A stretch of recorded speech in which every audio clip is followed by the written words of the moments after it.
প্রিয় শিক্ষার্থীরা, কেমন আছো সবাই? আশা করি প্রত্যেকে ভালো আছো, সুস্থ আছো। যদি এই কথাটা বলতে হয় তাই বলছি, কিন্তু বর্তমানে আমরা কিন্তু ততটা ভালো নেই বা সুস্থ নেই। যদি বলো কেন, দেখো, বর্তমানে পশ্চিমবঙ্গের সরকারি চাকরি প্রার্থী অর্থাৎ পরীক্ষার্থীদের ভবিষ্যৎ কিন্তু অন্ধকারে ডুবে যেতে চলেছে। এই কথাটা আমি বললাম কেন? অনেকের প্রশ্ন মনে যে কেন স্যার আপনি এই কথাটা বলছেন। দেখো, আজকে আমি কিছু তোমাদের বাস্তব বা রিয়েল লাইফের কিছু কথা তুলে ধরবো, যেটা তোমরা প্রত্যেকেই রিলেট করতে পারবে, প্রত্যেকের সঙ্গে যদি এটা ঘটে থাকে। বিষয়টা হচ্ছে, আজকে আমি কিন্তু তোমাদের ম্যাথ জিআইয়ের টপিক নিয়ে আলোচনা করব না। আজকে আমাদের রিয়েল লাইফের কিছু বাস্তব অভিজ্ঞতা নিয়ে আলোচনা করব, যেটা ঘটতে চলেছে বর্তমানে পরিস্থিতি অনুযায়ী। দেখো, যদি তোমরা বলো যে বর্তমানে পশ্চিমবঙ্গ সরকার তো একটা উল্লেখযোগ্য ভূমিকা নিয়েছে যে পশ্চিমবঙ্গে যারা বেকার শিক্ষিত যুবক আছে তাদের জন্য ভাতা ব্যবস্থা চালু করেছে। ইয়েস, ভাতা বলতে এটা হচ্ছে বেকার ভাতা। তাহলে তো পশ্চিমবঙ্গ সরকার শিক্ষিত যুবক যারা বেকার তাদের দিয়ে ভাবছে বা ভাবতে শুরু করেছে। যদি তুমি এটা ভেবে থাকো, এটা হচ্ছে 100% ভুল। যদি তুমি এটা ভেবে থাকো, এটা কিন্তু সম্পূর্ণ তোমার লজ্জা, এটা একটা জাতির লজ্জা। কারণ একটা শিক্ষিত গ্র্যাজুয়েশন, এমএসসি, ঠিক আছে, যারা যারা বসে আছো, যারা বিএড করে বসে, তাদের জন্য এই যে মাসিক 1,500 টাকা দিয়ে তাদের কিন্তু যোগ্যতা, তাদের কিন্তু মানে তুলে ধরা যায় না, তাদের যোগ্যতার মাসুল কিন্তু দেওয়া যায় না। এটা একদমই ভুল। যারা ভাবছো যে এটা ঠিক আছে, কিন্তু এটা কিন্তু কখনোই ঠিক নেই। কারণ এটা একটা লজ্জা, জাতির লজ্জা। কারণ এই জায়গায় দাঁড়িয়ে আমি তোমাদের বলবো, বর্তমানে যারা সরকারি চাকরির প্রস্তুতি নিচ্ছ, তাদের যে রিয়েল যে বিষয়টা হচ্ছে, রিয়েল বিষয়টা আমি তোমাদের একটু ক্লিয়ার করে দিতে চাই। যে মাননীয় মুখ্যমন্ত্রী যদি চাইতো, আমাদের এই পুলিশ রিক্রুটমেন্টের কথা যদি আমি বলি, যে আমাদের যেগুলো ঝুলে আছে, ঠিক আছে। দেখো, আমি যদি কেপিএসআইয়ের কথা বলি, কেপিএসআই ধরো মিনিমাম লগভগ 10 লাখ ছেলে পরীক্ষা দিয়েছে। আমি একটা কথা বলছি, ভ্যাকান্সিস কত? 300+, ভালো করে বুঝবে। ডব্লিউপিএসআই একই কেস, 10 লাখ পরীক্ষা দিলে ভ্যাকান্সি কত? 1000+। তাহলে এখানে দাঁড়িয়ে তোমরা প্রত্যেকে বলো যে বা যারা বা যে সমস্ত স্টুডেন্টরা 0.25, 0.5, 0.75 বা 1-এর জন্য কেটে যাচ্ছে, তাদের কি দোষ? ভ্যাকান্সিস নেই। চাকরি পাবে তো সে 300 ছেলে বা 1000 ছেলে, বাকিরা কোথায় যাবে? তোমরা যদি একটা এক্সাম্পল দিই, সমুদ্র থেকে এক বালতি জল যদি তোলো, যতটা পরিমাণ জল উঠবে, ঠিক আছে, সেই স্বল্প সংখ্যক কিন্তু চাকরি পাচ্ছে, আর বাকি পুরো সমুদ্রটাই কিন্তু বেকারের দলে চলে যাচ্ছে। আমি এই বলছি না যে যোগ্যতা অনুযায়ী যারা, তোমরা বলবে স্যার যোগ্যতা যাদের বেশি তার আগে চাকরি পাবে, একদম ঠিক। যোগ্যতা বেশি হলে চাকরি পাবে, কথাটা একদমই ঠিক।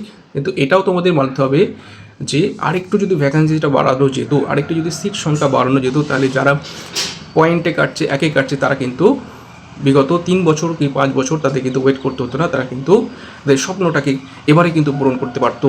কারণ তোমরা খুব ভালো করে যদি মাথা দিয়ে ভাবো, কেপিএসআই যারা মেন্স দিয়ে বসে আছে, ঠিক আছে, তারা কিন্তু ডব্লিউপিএসআই মেন্সটাও দেবে বা দিয়েছে। কথা বুঝতে পারছো? তাহলে খুব ভালো করে তোমরা যদি ঠান্ডা মাথায় বিচার করো, তাহলে যারা তৈরি আছে তারা ওখানেও এখানেও দু জায়গায় কিন্তু নাম তুলবে। তাহলে বঞ্চিত হবে কারা? কাট অফটা হাই করে দেবে।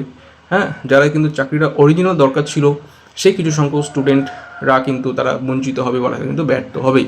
তাহলে আবারও বলছি, এই যে ব্যবস্থা, এই যে একটা কালা ব্যবস্থা বা এই যে দুর্নীতি, ঠিক আছে, এই যে আমাদের একটা সিস্টেম, যে বিকল যে একটা সিস্টেম ব্যবস্থা, এই সিস্টেমটা কিন্তু আমাদের চেঞ্জ করতে হবে। তার জন্য আমাদের এই যে যুব সম্প্রদায়, প্রত্যেকে কিন্তু সজাগ হতে হবে, প্রত্যেকে কিন্তু আওয়াজ তুলতে হবে যে আমাদের ভাতা নয়, ভ্যাকেন্সি চাই, ঠিক আছে, আমাদের ভাতা নয়, আমাদের চাকরি চাই।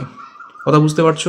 কারণ প্রত্যেকেই জানো যে বর্তমানে এত সংখ্যক ভাতা বা এত সংখ্যক তোমাদের যে প্রকল্প চালু হয়েছে, যার মধ্যে মানুষ নিজের নামটাই কখনো হয়তো ভুলে যাবে যে আসল নামটা কী। কথা বুঝতে পারছো? তো এইসব কিছু বন্ধ করে যদি একটু কিছু সংখ্যক সিট যদি বাড়ানো যেত, ঠিক আছে, তাহলে কিনা আরও কিছু বেশি সংখ্যক ছাত্র তাদের স্বপ্নটাকে পূরণ করতে পারতো। আমার কথা এটাই, আমার বক্তব্য একটাই, ঠিক আছে। এইসব বন্ধ করে, সব নাটক অবিলম্বে বন্ধ করে, ঠিক আছে, ভ্যাকেন্সিগুলো একটু বেশি বেশি করে আনতে হবে, ঠিক আছে, যাতে প্রত্যেকে যারা রিয়েল, যারা অরিজিনাল, যারা খাটছে, তারা তাদের স্বপ্নটা খুব তাড়াতাড়ি পূরণ করে। নালে তোমরা জানো যে একবার যদি কেউ সিলেকশন না হয়, তার সে পরবর্তী সিলেকশনের জন্য তাকে 3 বছর মানে মিনিমাম, আর ম্যাক্সিমাম 5 বছর প্লাস তাকে কিন্তু ওয়েট করতে হয়। এটা হচ্ছে আমাদের চাকরি ব্যবস্থা সিস্টেম। একটা রিক্রুটমেন্ট মানে নোটিফিকেশান আসা থেকে শুরু করে ফর্ম ফিল আপ থেকে শুরু করে 3 বছর মিনিমাম কিন্তু কেটে যায়, ম্যাক্সিমাম 5 বছর। তাহলে মূল কথা বুঝতে পারছো যে পশ্চিমবঙ্গ সরকার, মাননীয় সরকারের মুখ্যমন্ত্রীকে আমি এটাই বলবো বা প্রত্যেকের কাছে এটাই কিন্তু বার্তা পৌঁছাতে চাই যে এইসব নাটক বন্ধ করে, ঠিক আছে, আমাদের মানে এতদিন যখন চলেছে এখন এই ভাতা না নিলেও অসুবিধা নেই, ঠিক আছে, চলে যাবে, কোনো অসুবিধা নেই, কিন্তু আমাদের নিজের যোগ্যতা দিয়ে আমরা চাকরি পেতে চাই। আমরা ভাতা নয় ভ্যাকেন্সি চাই, আমরা ভাতা নয় আমরা চাকরি চাই। এই আওয়াজটা প্রত্যেককে তুলতে হবে। এর জন্য যদি ভবিষ্যতে আমরা বৃহত্তর আন্দোলনও করতে হয়, আমরা প্রত্যেকে কিন্তু একত্রিত হব। প্রত্যেকেই, যারা আমার স্টুডেন্টস, যারা আমার ফলোয়ার্স, প্রত্যেকেই কমেন্টে জানাবে যে আমার কথাটার সঙ্গে তোমরা একসঙ্গে সহমত কিনা, ঠিক আছে। তাহলে দেখো, বুঝতেই পারছো তো, এইভাবেই যদি চলতে থাকে সত্যিই আমাদের মানে ভবিষ্যৎটা কিন্তু অন্ধকারে চলে যাবে, ঠিক আছে। বয়স বেড়ে যাবে, তখন কিন্তু তুমি কিছুই করতে পারবে না, তোমার হাত থেকে সুযোগগুলো কিন্তু বেরিয়ে যাবে। তোমার বয়স চলে গেলে তুমি কিন্তু কিছুই করতে পারবে না, ঠিক আছে। তো রিক্রুটমেন্ট ফার্স্ট করতে হবে, সিট সংখ্যা ভ্যাকান্সিটা বাড়াতে হবে, ঠিক আছে, এবং স্বচ্ছ নিয়োগ করতে হবে। এই দাবি আমি প্রত্যেকের কাছে রাখছি এবং প্রত্যেকেই কমেন্টে জানাবে যে এটা সত্যি ঠিক কিনা, ঠিক আছে। দেখো, লোভে পা দিলে কিন্তু মানে ঘুঘু, তুমি যদি ফাঁদে পা দাও তোমাকে কিন্তু ধরা পড়তে হবে, ঠিক আছে। তো ফাঁদে পা দিলে চলবে না, কথা বুঝতে পারছো। তোমাকে সজাগ থাকতে হবে, ঠিক আছে, তোমার অধিকারটা আদায় করে নিতে হবে, ঠিক আছে। তো পড়াশোনার পাশাপাশি এই জিনিসগুলো তোমাদের জানানো আমার দরকার বলে মনে করি, কারণ যদি তোমরা একটু ক্যালকুলেশন করো, সত্যি কথা বলতে গেলে কিন্তু হিসাবটা কিন্তু আমি মেলাতে পারছি না, হিসাবটা কিন্তু মিলছে না। যেভাবে কিন্তু এই রাজ্য সরকার এত পরিমাণ টাকা নিয়ে ছিনিমিনি খেলছে, হাজার হাজার কোটি কোটি টাকা, সেটা যদি একটু এই যে আমাদের চাকরি প্রাকৃতিক যারা মানে একটা চাকরি মানে পশ্চিমবঙ্গে একটা ফ্যামিলির মুখে হাসি ফোটানো, ঠিক আছে, একটা ফ্যামিলিকে স্ট্যান্ড করানো, একটা ফ্যামিলিকে মানে পরবর্তী প্রজন্মের জন্য সিকিওর করা, ঠিক আছে। তো এগুলো যদি একটু সরকার যদি চোখ দিত, এগুলো যদি একটু দৃষ্টিপাত করতো, তাহলে কিনা খুবই ভালো হতো। আমার ব্যক্তিগত মতামত এটা, ঠিক আছে। সব কিছুই করুক, তার মধ্যে এটাকে ইনক্লুড করুক, ঠিক আছে। একটু ভ্যাকান্সিগুলো বাড়াতে হবে, ঠিক আছে, কারণ এই স্বল্প ভ্যাকান্সিতে মানে এত পরিমাণ কম্পিটিশন হচ্ছে, পেরে উঠছে না। 100% দিয়েও কিন্তু অনেকে তাদের স্বপ্নটাকে পূরণ করতে পারছে না। কারণ কি, একটাই মানে গল্প, ভ্যাকান্সি কম। চাকরি তো অবশ্যই 300 বা 1000 জন, বাকি 10 লাখের মধ্যে বুঝতে পারতো কত পরিমাণ বাদ চলে যাচ্ছে। হ্যাঁ, এখানে ওয়েটিং লিস্টও নেই, যেটা খুবই একটা মানে মানে মানে মানে ইম্পর্টেন্ট যে জিনিসটা, যে ওয়েটিং লিস্ট, ঠিক আছে, এটা কিন্তু অবশ্যই চালু করা উচিত। কারণ যারা দুটো পরীক্ষাতে নাম তুলবে, ধরো কেপিএসআই WPSI যে কোনো একটাতে জয়েন করলো, তাদের যে ভ্যাকান্সিগুলো সেটা কীভাবে পূরণ হচ্ছে, আদৌ কি পূরণ হয়, যদি পূরণ হয়ে যায় সেটা কোনো অসৎ পথে পূরণ হচ্ছে কি না, কথা বুঝতে পারছো। তার জন্য কিনা পশ্চিমবঙ্গ সরকারকে একটু দৃষ্টি নিক্ষেপ করতে হবে বা আমাদের দাবিটা মেনে নিতে হবে যে ওয়েটিং লিস্টটা চালু করতে হবে, ঠিক আছে। পরবর্তীতে যারা পয়েন্টের জন্য কেটেছে তারা যেন সুযোগটা পায়, তারা যেন তার স্বপ্নটাকে পূরণ করতে পারে। তারা, আমি মনে করি, যারা 1-এর জন্য কেটেছে, যারা 2-এর জন্য কেটেছে, যারা পয়েন্টে কেটেছে, যে চাকরি করছে, যে পায়নি, দুটোই কিন্তু ইকুয়াল। তারা কিন্তু তাদের যোগ্যতা কিন্তু একই, হয়তো সামান্য বা লাখ যেটা বলে না, ওই 1%টা তার খেলেনি, তার জন্য সে চাকরিটা পায়নি, কিন্তু তার যা ক্যাপাবিলিটি, এর ক্যাপাবিলিটি অনেকটাই সেম, মানে পুরোটাই সেম বলতেই পারো, ঠিক আছে। তাহলে ওয়েটিং লিস্টটা চালু করলে খুবই ভালো হয়।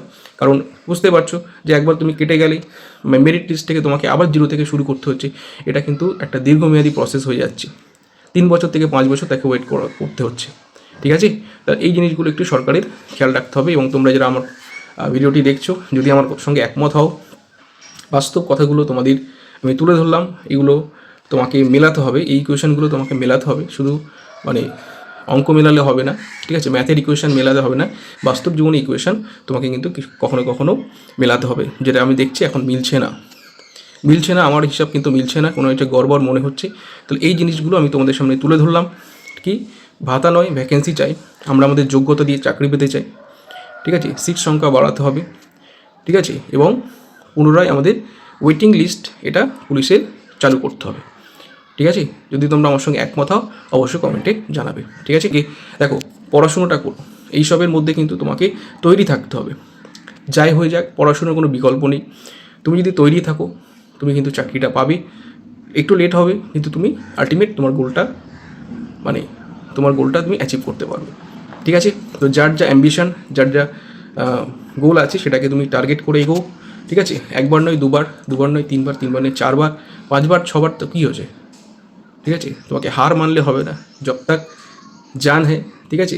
যতক্ষণ তোমার শরীরে জান থাকবে, যতক্ষণ তোমার শ্বাস প্রশ্বাস চলবে, ততক্ষণ তোমার এই লড়াইটা চালু রাখতে হবে।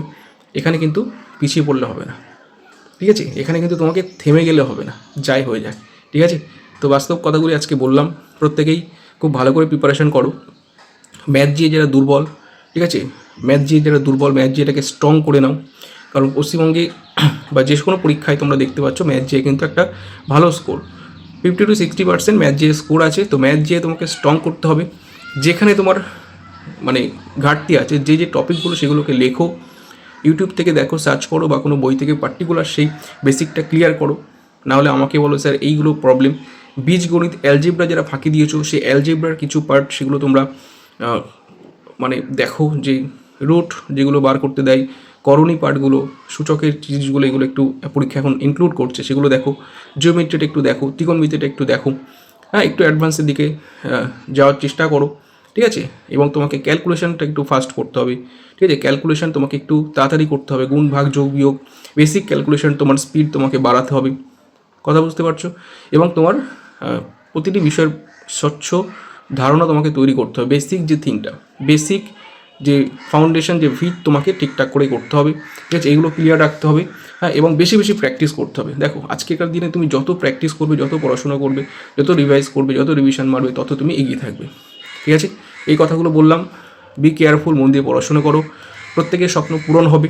যারা এতদিন লেগে আছো, আরেকটু আরেকটু আরেকটু ধৈর্য ধরো, অবশ্যই তোমার দিন আসবে, আপনার টাইম আয়েগা, বলেন একটা কথা, অবশ্যই তোমার সময়টা আসবে, ঠিক আছে? এবং যারা নতুন শুরু করছো, প্রত্যেকের উদ্দেশ্যে বলি, মন দিয়ে পড়াশোনা করো, নিজের স্বপ্নটাকে টার্গেট করে এগিয়ে চলো, হ্যাঁ, নিজেকে নতুন করে প্রমাণ করো, ঠিক আছে? চলো, টাটা, বেস্ট অফ লাক প্রত্যেকে, খুব ভালো হবে, প্রত্যেকেই খুব ভালো করে পড়াশোনা করো, ঠিক আছে? খুব ভালো করে তোমরা প্রিপারেশন করো, এবং যে কথাগুলো বললাম, ঠিক আছে, সেই কথাগুলোর সঙ্গে যদি একমত হও, ঠিক আছে, অবশ্যই কমেন্টে জানাবে। দেখো এগুলো কিন্তু আমি বলতে চাইনি, কিন্তু আমার মনে হলো কোথায় যেন একটু খারাপ লাগছে নিজেরও, হ্যাঁ, যে এটা কী চলছে, এই সার্কাসটা অবিলম্বে বন্ধ করতে হবে, ঠিক আছে? এই যে হাজার হাজার কোটি কোটি টাকার একটা ব্যাপার, তোমরা বুঝতে পারছো না কত টাকা কত দিকে মানে চলে যাচ্ছে, ঠিক আছে? এগুলোকে আটকে যদি একটু পশ্চিমবঙ্গে এই যে চাকরি প্রার্থীদের যে ভবিষ্যৎ, যে অন্ধকার, যে ডুবে যেতে চলেছে, অনেকে ছেড়ে দিচ্ছে, আর ভালো লাগছে না, আর কতদিন আমাকে ফোন করছে, 31, 32, 35 হয়ে গেছে, আর ভালো লাগছে না, তাদেরকে উদ্দেশ্যে বলি, আরেকটু নিজেদেরকে ধৈর্য রাখো, একটু নিজের উপর পেশেন্স রাখো, এবং আরেকবার চেষ্টাটা করে দেখো। তাদের দিকে তাকিয়ে আমি বলবো, ঠিক আছে, যদি একটু ভ্যাকান্সিটা বেশি থাকতো, তারা হয়তো তাদের স্বপ্নটাকে পূরণ করতে পারতো, হ্যাঁ। যারা বারবার চেষ্টা করে ব্যর্থ হচ্ছে, তারা হয়তো হাল ছেড়ে দিচ্ছে, ঠিক আছে? তো এই জিনিসগুলো আমি অবশ্যই দাবিটা তুললাম, যে ভ্যাকান্সি চাই, ভাতা নয়, নিজের যোগ্যতা আমরা চাকরিটা পেতে চাই, একটু সিট সংখ্যাটা বেশি রাখতে হবে, ঠিক আছে? এটাই, এবং তাড়াতাড়ি রিক্রুটমেন্টটা করতে হবে, যাতে একটা রিক্রুটমেন্ট আটকে আর একটা রিক্রুটমেন্ট, হ্যাঁ, যাতে দু জায়গায় যাতে চান্সটা না পায়, ঠিক আছে? এক একটা ক্যান্ডিডেট দু জায়গায় যদি নামটা তুলে নেয়, তাহলে কিন্তু তোমাদের কাট আপটা হাই হয়ে যাবে, ঠিক আছে? ব্যাপারটা বুঝতে পারছো তোমরা।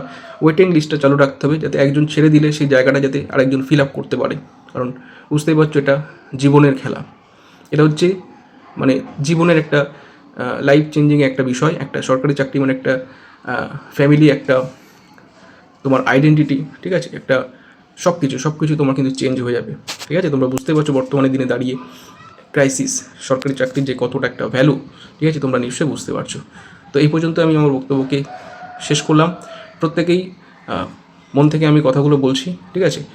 যদি কারোর অসুবিধা লাগে তাহলে অবশ্যই কমেন্টে জানাবে। দেখো এগুলো আমি বলতে চাইনি, মানে অনেক কষ্ট, অনেক মানে নিজেকে মানে আর রাখতে পারছি না, ঠিক আছে? এগুলো কি চলছে, অনেকে তো পড়াশোনা ছেড়েই দিয়েছে, যে স্যার আর ভালো লাগছে না, মন চাইছে না, তো তাদেরকে বলবো আবার ফিরে এসো, আবার সেইভাবে প্র্যাকটিস করো, নিজেকে তৈরি রাখো, প্রস্তুত রাখো, ঠিক আছে? খেলা যখন হবে তুমি যাতে জয়ী হতে পারো, ঠিক আছে? তুমি যাতে তোমার নামটা মেরিট লিস্টে তুলতে পারো, কথা বুঝতে পারছো? তাহলে আবার তোমাদের কাম ব্যাক করতে হবে, আবার ট্র্যাকে ফিরতে হবে, আবার সেই একইভাবে ম্যাথ জিআই, 9টার ম্যাথ ক্লাস, 10টার জিআই ক্লাস, ঠিক আছে? রাতে জিকে ক্লাস, তো ওদেরকে আমি আবার পড়াবো। তোমরা প্রত্যেকে কিন্তু ক্লাসগুলো করবে, ঠিক আছে? মন দিয়ে ক্লাস করবে, ফাটিয়ে প্রিপারেশন করো এবং তোমার সিলেকশনটা পাক্কা করে নাও। ঠিক আছে, চলো, অল দ্য বেস্ট, প্রত্যেকের খুবই ভালো হবে, প্রত্যেকেই কিন্তু এই কথাগুলো মাথায় রাখবে। ঠিক আছে, টাটা। তাহলে দেখা হচ্ছে তোমাদের সঙ্গে ক্লাসে। প্রত্যেকে মনে রাখবে 9টার ম্যাথ ক্লাস, 10টার জিআই ক্লাস এবং রাত 8:30 জিকে ক্লাস, এই 3টে ক্লাসে কিন্তু আমি তোমাদের সঙ্গে আবার কাম ব্যাক করছি নতুন করে। প্রত্যেকে কিন্তু টাইমটা একটু খেয়াল রাখবে। তাহলে আজকে এই পর্যন্ত থাকলো, পরবর্তী ভিডিওতে আরও কিছু তোমাদের সঙ্গে ইম্পর্টেন্ট টপিক নিয়ে আলোচনা করব। Tata tata.